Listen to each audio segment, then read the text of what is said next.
नमस्कार, Asian public TV में आपका स्वागत है। मैं हूं डॉक्टर शिशिर उपाध्याय। एशियन पब्लिक टीवी बार न्यूज में यमन में हुती विद्रोहियों के ठिकानों पर अमेरिका और ब्रिटेन ने मिलकर बड़ा हमला किया है। अमेरिकी सेंट्रल कमांड ने कहा है कि यमन की राजधानी सना में हुती के ठिकानों को निशाना बनाकर ये हमले किए गए हैं और इस दौरान 18 ठिकानों को निशाना बनाया गया है। अमेरिका ने कहा है कि हुती आतंकवादी मालवाहक जहाजों पर हमला कर रहे हैं और यमन को जो मानवीय मदद दी जा रही है उसे भी रोकने का प्रयास कर रहे हैं। उन्होंने कहा कि पिछले कुछ दिनों से हुती विद्रोहियों के दक्षिण क्षेत्रों में सरकारी बलों के खिलाफ ड्रोन और मिसाइलों से हमला तेज कर दिए गए हैं। उन्होंने कहा कि इस तरह के ड्रोन हमले विद्रोहियों ने पड़ोसी इलाकों में तैनात हमारे सैनिकों पर किए हैं, लेकिन इसमें कोई हताहत नहीं हुआ है।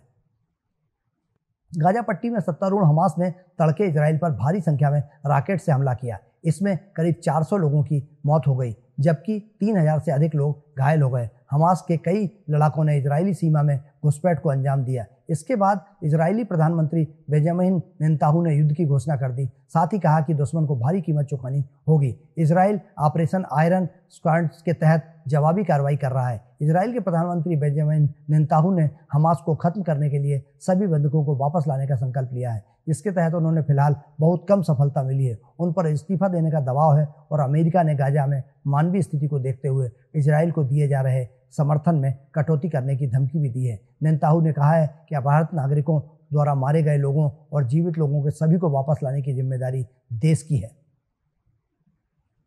रूस और यूक्रेन के बीच में जंग लगातार ज्यादा आक्रामक होती जा रही है, यहाँ तक कि मामला न्यूक्लियर युद्ध के करीब भी पहुंच सकता है। इस आशंका को बल इसलिए मिला क्योंकि हाल ही में रूसी न्यूक्लियर वेपन्स की पहली खेप बेलारूस भेज दी गई। बेलारूस की इस जंग में रूस की खुली मदद कर रहा है। अब रूस ने अपने परमाणु हथियार इस देश में तैनात करते हुए एक तरह से ऐलान कर दिया है कि वो हार नहीं मानेगा। हालात बिगड़ने तो परमाणु हमला भी हो सकता है। इसके पहले रूस ने यूक्रेन को हथियारों की आपूर्ति के मुद्दे पर सभी देशों को एक राजनयिक पत्र भेजा था। रूसी विदेश मंत्री सर्गेई लावारोव ने कहा है कि हथियार युक्त यूक्रेन रूस के लिए एक वैध लक्ष्य बन जाएगा।